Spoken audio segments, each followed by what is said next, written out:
Shalom everyone. I was standing outside my house. I saw a few workers digging up to lay the cables.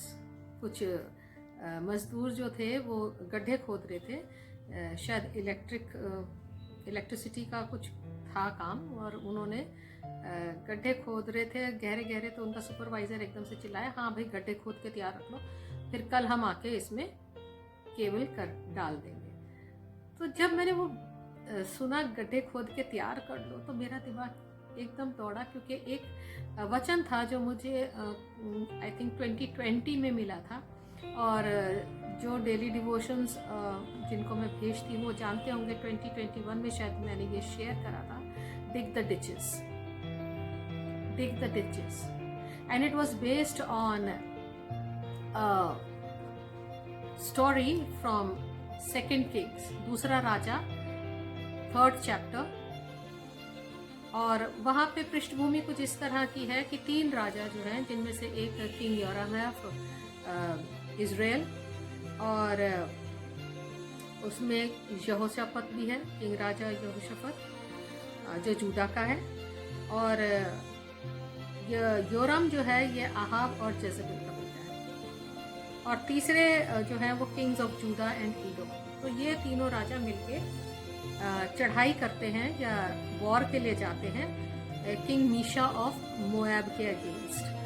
तो वो आप story वहाँ पढ़ सकते हैं।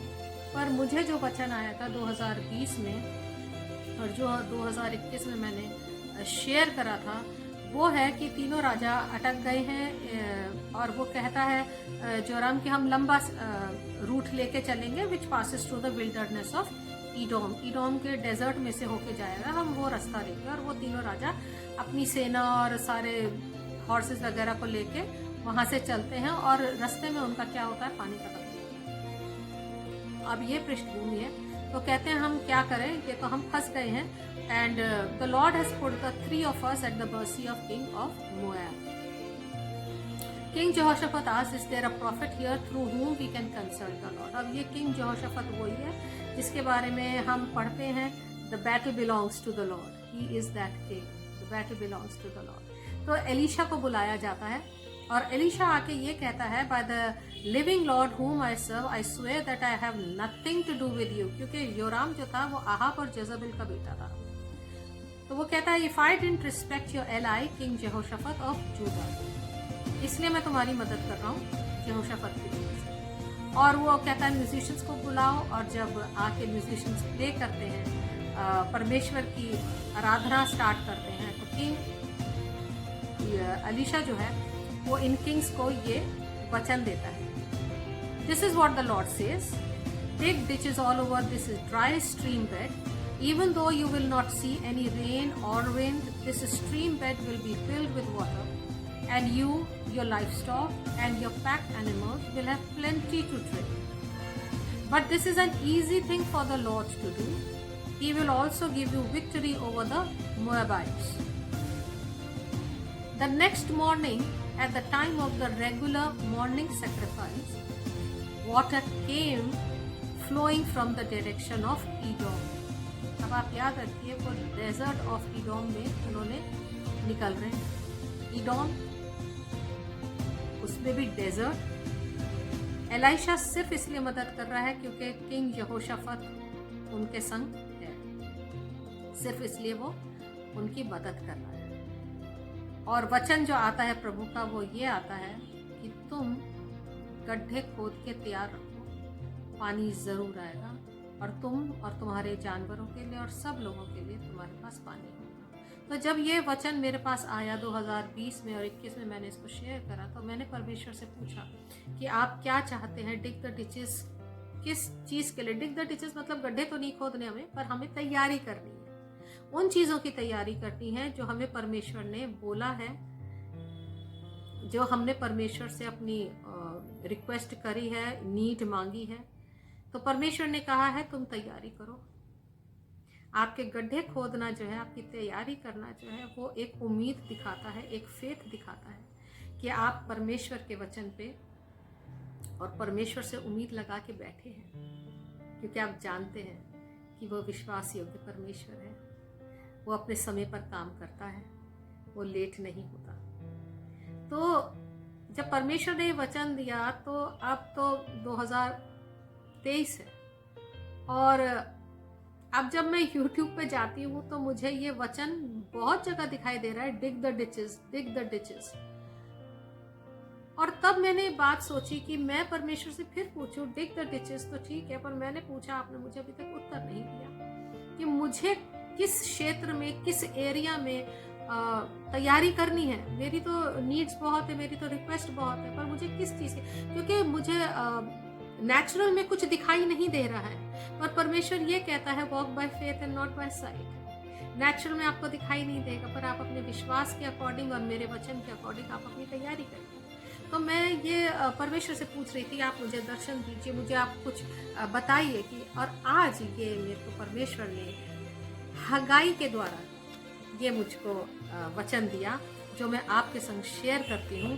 क्योंकि हगाई में परमेश्वर ये कहता है कि हगाई के द्वारा जेरुब्बाबेल और जोशुआ को एक्चुअली ये वचन आता है, और उसके बाद वो लोगों को देता है कि My people, why should you be living in well-built houses while my temple lies in ruins? You hoped for large harvest, but they turned out to be small. And when you brought the harvest home, I blew it away. Why did I do that? परमेश्वर नहीं करा है ये, आप देखिए परमेश्वर खुद कह रहा है, Why did I do it? Because my temple lies in ruins while every one of you is busy working on his own house. अब परमेश्वर का टेम्पल क्या है? मैं और आप परमेश्वर का भवन है। तो परमेश्वर ये कह रहा है कि आप अपने अपने घरों को सजाने में, बढ़ाने में, रेनोवेट करने में लगे हुए हैं, और भी घर बना रहे हैं, घरों पे घर बना रहे हैं, प्रॉपर्टीज ले रहे हैं, बट मेरे भवन का क्या, मेरे टेम्पल का क्या? वो तो it is lying in ruins. I and you, he is talking to us. हम उसका भवन है। हमने इस भवन को परमेश्वर के लिए बनाने के लिए क्या करा है? So God saying, can't you see why this has happened?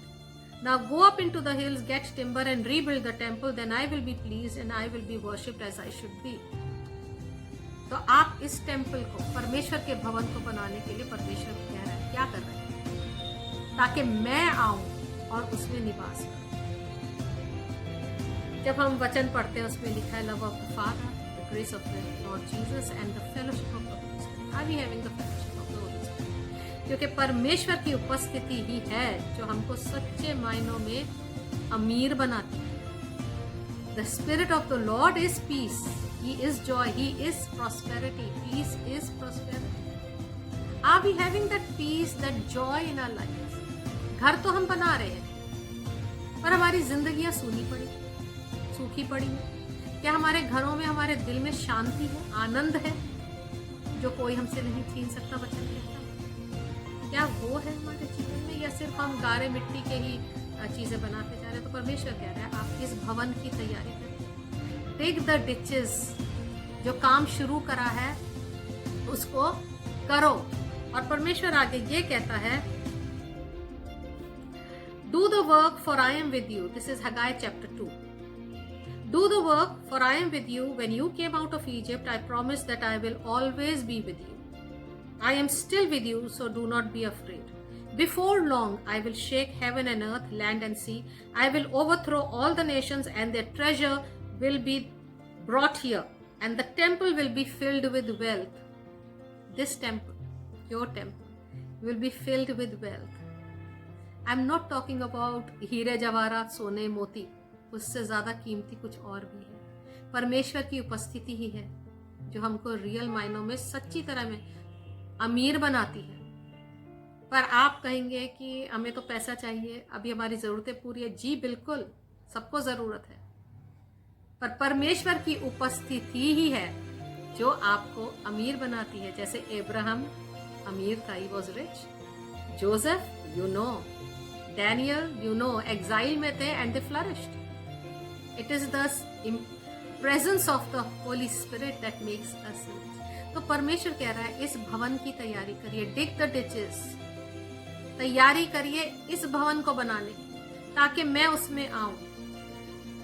अभी मैं कल परसों न्यूज़ सुन रही थी और उसमें आ रहा था कि जो अनाउंसर थी या कॉम्पियरर थी उस प्रोग्राम की, वो कह रही थी देखिए पूरा the world is being shaken, that was her, those were the words she used, the world is being shaken, and I had thought about this, the world is being shaken, so the lord is saying before long I will shake and the treasures will come to my temple, so are you preparing those teachers? ये मेरे को परमेश्वर ने वचन दिया, जो मैंने उससे पूछा था डिग द डिचेस का क्या मतलब है, किस तरीके, कहाँ पे मैं गड्ढे खोदूं, कहाँ पे मैं तैयारी करूं। जो जब आप पानी आए तो देखिए इडोम में जो पानी आया था वो डेजर्ट से आया था, that means it was a supernatural act. I and you just have to be prepared with the temple, the blessings that we are seeking, the prosperity, the honour, the promises of the Lord that we are seeking for our life, for our family to be saved, these are supernatural blessings. We have to be prepared with this temple. We have to build this temple of the Lord so that He may come, He may dwell in us, and this temple will be full of His glory, which is going to happen very soon, very soon. Joel में भी वो यही लिखता है, He will pour out His Spirit, and when His Spirit comes, the temple has to be ready, वरना वो पानी ज़ाया हो जाए। So this is my prayer that we all, you and I, and not just us, our family, our loved ones, they prepare the temple for the Lord to come and dwell in us, His presence to dwell in us, because that is peace, that is prosperity. His presence, there is fullness of joy, and the joy of the Lord is our strength. May we all have that presence of the Lord in our life. Let us start digging the ditches. Let us start preparing this temple to welcome the Lord in our life, in our family, and enjoy His blessings and be in His presence forever. May God bless all of you.